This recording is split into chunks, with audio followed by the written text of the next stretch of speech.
বন্দুক যেগুলো থেকে গুলি বের হয়, বন্দুক। বে নুন দাল ওয়াও কফ, বন্দুক। নেহায়ত, নেহায়ত, নুন হে আলিফ ইয়ে তা, নেহায়ত। সন্দুক, সিন্দুক আমাদের ঘরে থাকে, বাক্স থাকে, সন্দুক বলা হয় উর্দুতে। সদ নুন দাল ওয়াও কফ, 5টি বর্ণ রয়েছে এখানে।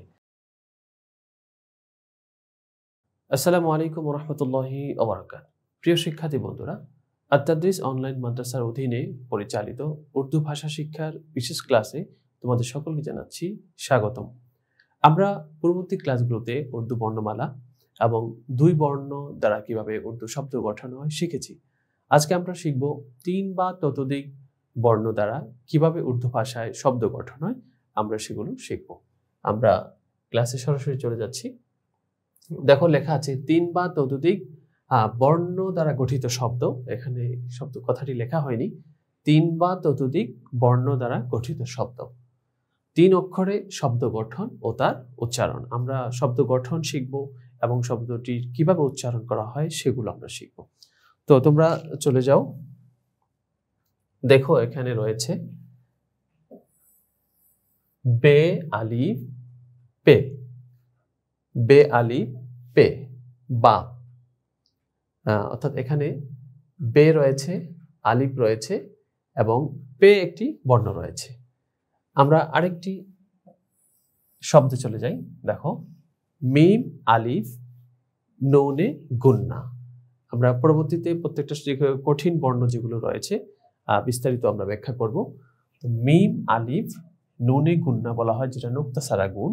এর উচ্চারণ অনেকটা চন্দ্রবিন্দুর মতো, মা। তারপর হচ্ছে বে আলিফ তে, বাত। যেমন বাপ বাবা বলা হয়, মা মাকে বলা হয়, বাত মানে কথা। আমরা শব্দের অর্থগুলো শেখা আজকের মূল বিষয় না। আজকের যে বিষয়টা সেটা তোমাদের মনে রাখতে হবে যে 3 বর্ণ দ্বারা আমরা কিভাবে শব্দ গঠন করব। যেমন পরবর্তী শব্দের দিকে তোমরা দেখো, সদ আলিফ পে, সফ। তারপর হচ্ছে রে আলিফ হে, রাহ। রাহ শব্দ অর্থ হচ্ছে রাস্তা। তারপরে শিন আলিফ মিম, শাম। তারপর হচ্ছে খে দাল আলিফ, খোদা। হে ওয়াও আলিফ, হাওয়া। অর্থাৎ আমরা প্রত্যেকটা শব্দে 3টা করে বর্ণ দেব। হে একটা বর্ণ, ওয়াও একটা বর্ণ, আলিফ একটা বর্ণ।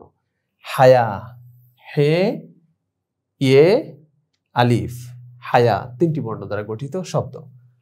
তারপর দেখো তোমরা পাতা, পে তে আলিফ, পাতা। তারপর হচ্ছে কাফ হে আলিফ, কাহা, পিলা। পে লাম আলিফ, পিলা। মুখিল, মিম খে লাম, মুখিল। কলম, কফ লাম মিম, কলম। নাজিস, নুন জিম সিন, নাজিস।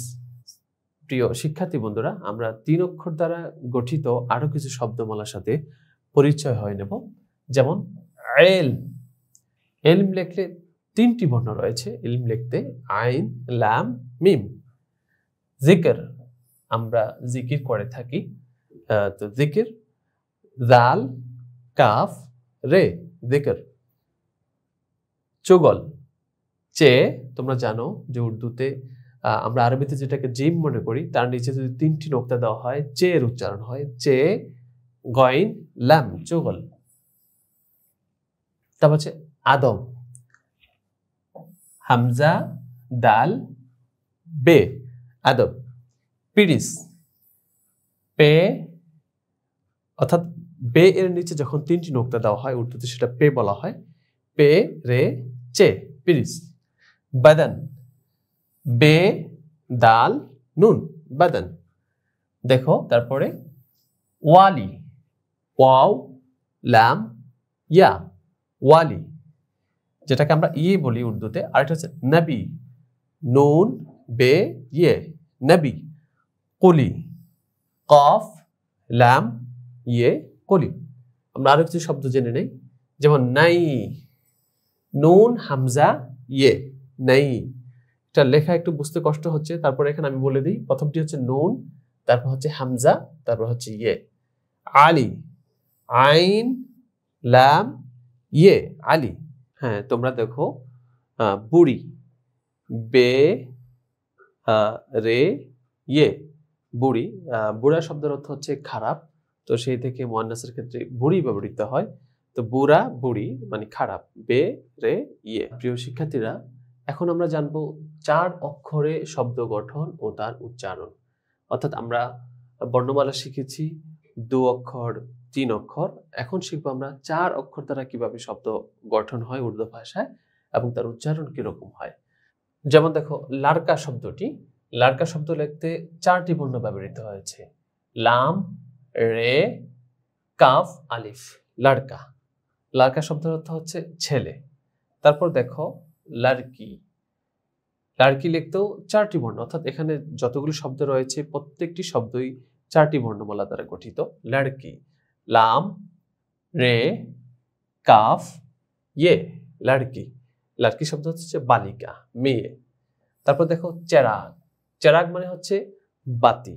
আমাদের ঘরে যেমন আলোর প্রয়োজন হয়, বাতি জ্বালানোর প্রয়োজন হয়, সেটা হচ্ছে চেরাগ, উর্দু ভাষায় বলা হয়।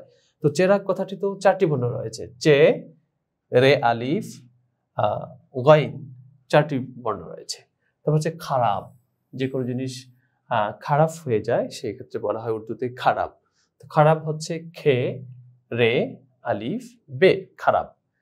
মাজিদ, মর্যাদাবান, মজিদ। লিখতেও 4টি বর্ণ, মিম, জিম, ইয়ে, দাল, মজিদ। তারপর দেখো একটি শব্দ রয়েছে চিড়িয়া, চিড়িয়া তো 4টি বর্ণ, চে, রে, ইয়ে, আলিফ, চিড়িয়া। এরপর দেখো ফকির, দরিদ্র, অসহায়, দুস্থ লোকদেরকে আমরা সাধারণত নিঃস্ব ফকির বলে থাকি। তো উর্দু ভাষায় ফকির কথাটি রয়েছে ফে, কফ, ইয়ে, রে, ফকির। তারপর দেখো জেওয়ার, জেওয়ার, জেওয়ার শব্দের অর্থ হচ্ছে অলংকার। মহিলারা সাধারণত যে অলংকার ব্যবহার করে থাকে জেওয়ার বলা হয়, জে, ইয়ে, ওয়াও, রে, জেওয়ার। তারপর হচ্ছে রসুল, আল্লাহ তাআলা যুগে যুগে অসংখ্য নবী ও রাসূল প্রেরণ করেছেন হেদায়েতের জন্য সমগ্র মানুষের কাছে। তো রসুল, রসুল শব্দটি লিখতেও 4টি বর্ণ, রে, সিন, ওয়াও, লাম। প্রিয় শিক্ষার্থীরা, আমরা 4 অক্ষর বিশিষ্ট বর্ণ দ্বারা গঠিত আরো কিছু শব্দ আমরা জেনে নিই। যেমন একটি শব্দ রয়েছে মুরগা, আমরা মোরগ মুরগি বলে থাকি, উর্দু ভাষায় বলা হয় মুরগা। মিম, রে, গইন, আলিফ, মুরগা। তারপর দেখো বকরি, বে, কাফ, রে, ইয়ে, বকরি। তারপর দেখো মালিক, মালিক, মিম, আলিফ, লাম, কাফ, মালিক। তো হচ্ছে কালা, অর্থাৎ আমরা কোনো জিনিস কালো বর্ণের হয়ে থাকলে যেরকম কালো বলি বাংলাতে, উর্দুতে হচ্ছে কালা। তো এই শব্দটি লিখতেও উর্দু ভাষায় 4টি বর্ণ ব্যবহৃত হয়েছে। আমরা যেহেতু আজকে বর্ণমালা, একটি শব্দের মধ্যে কতটি বর্ণমালা রয়েছে, যেহেতু আমরা উর্দু ভাষার একবারে প্রথম লেভেলে রয়েছি, এজন্য আমরা বর্ণমালাগুলো জেনে নেব যে শব্দের মধ্যে বর্ণমালাগুলোর আকৃতি কেমন হয়ে থাকে। কাফ, আলিফ, অর্থাৎ এখানে 2টি বর্ণ, লাম, আলিফ, কালা শব্দ হচ্ছে কালো। সওয়াল, আমরা যে কোনো প্রশ্ন করে থাকি, প্রশ্ন ইংরেজিতে কোশ্চেন বলা হয়, উর্দু ভাষায় বলা হয় সওয়াল, আরবিতেও সওয়াল। তো সিন, ওয়াও, আলিফ, লাম, সওয়াল। গাফেল, গইন, আলিফ, ফে, লাম, গাফেল। আর কিছু বর্ণ রয়েছে 4 অক্ষরে গঠিত উর্দু ভাষার বর্ণ, যেমন হারাম, আমরা দৈনন্দিন জীবনে চলতে ফিরতে হারাম কথাটির সাথে পরিচয়, হালাল এবং হারাম। তো হারাম শব্দটি লিখলেও 4টি বর্ণ, হে, রে, আলিফ, মিম, হারাম। তারপর হচ্ছে গরমা, অর্থাৎ গরমের দিন যখন আমাদের গরম লাগে, এই কথাটি উর্দু ভাষায় গরমা বলা হয়, গরম, যেটা লিখতেও 4টি বর্ণ, গাফ, রে, মিম, আলিফ, গরমা। আমরা দৈনিক 5 ওয়াক্ত নামাজ পড়ে থাকি। তো নামাজ, উর্দুতেও নামাজ শব্দটি হুবহু ব্যবহৃত হয়, এটা আরবির মতোই। তো উর্দুতে 4টি বর্ণ দ্বারা গঠিত নামাজ শব্দ, নুন, মিম, আলিফ, জে, নামাজ। প্রিয় শিক্ষার্থীরা, আমরা 4 বর্ণ দ্বারা গঠিত শব্দ সম্বন্ধে জানলাম। এখন আমরা 5 বা ততোধিক বর্ণ দ্বারা গঠিত শব্দ কিভাবে গঠন হয় আমরা একটু দেখব। কিছু শব্দের সাথে পরিচিত হয়ে নেব যেগুলোতে 5টি বর্ণ রয়েছে। যেমন বন্দুক, যেগুলো থেকে গুলি বের হয়। বন্দুক, বে, নুন, দাল, ওয়াও, কফ, বন্দুক। নেহায়ত, নেহায়ত, নুন, হে, আলিফ, ইয়ে, তা, নেহায়ত। সন্দুক, সিন্দুক আমাদের ঘরে থাকে, বাক্স থাকে, সন্দুক বলা হয় উর্দুতে। সদ, নুন, দাল, ওয়াও, কফ, 5টি বর্ণ রয়েছে এখানে। মোবারক, আমরা ঈদ মোবারক বলে থাকি, বরকতময়। মিম, বে, আলিফ, রে, কাফ, মোবারক। আরেকটি শব্দ দেখো, 5টি বর্ণ রয়েছে। ইমারত, বিল্ডিং, অট্টালিকা বলে থাকি আমরা। আইন, মিম, আলিফ, রে, তে, ইমারত। দোস্তি, বন্ধুত্ব, উর্দু ভাষায় দোস্তি বলা হয়। তো এখানেও 5টি বর্ণ রয়েছে। দাল, ওয়াও, সিন, তে, ইয়ে, দোস্তি। আর কিছু শব্দ রয়েছে 5 বর্ণ দ্বারা গঠিত শব্দ, যেমন হাদেরি, উপস্থিতি, উপস্থিত হওয়ার জন্য আমরা হাজিরা ডেকে থাকি, তো হাজেরি। হে, আলিফ, দদ, রে, ইয়ে, হাজিরি। রোমাল, আমরা সবাই রোমাল ব্যবহার করি, তো উর্দুতে বলা হয় রোমাল। রে, ওয়াও, মিম, আলিফ, লাম। অর্থাৎ এই 5 বর্ণ দ্বারা কিভাবে উর্দু শব্দ গঠন হয় আমরা শিখতে পারলাম। প্রিয় শিক্ষার্থী বন্ধুরা, আমরা বর্ণমালা থেকে শুরু করে 2 বর্ণ, 3 বর্ণ, 4 বর্ণ এবং 5 বা ততোধিক বর্ণ দ্বারা কিভাবে উর্দু ভাষায় শব্দ গঠন হয় এবং উর্দু ভাষার শব্দের মধ্যে বর্ণের আকৃতি কেমন হয় আমরা বাস্তবিক উদাহরণের মাধ্যমে, বাস্তবিক জীবনে ব্যবহৃত শব্দের মাধ্যমে আমরা তার পরিচয় লাভ করলাম। ইনশাআল্লাহ আজকে এ পর্যন্তই। দেখা হবে তোমাদের সাথে পরবর্তী কোনো ক্লাসে। আসসালামু আলাইকুম ওয়া রাহমাতুল্লাহি ওয়া বারাকাতুহু।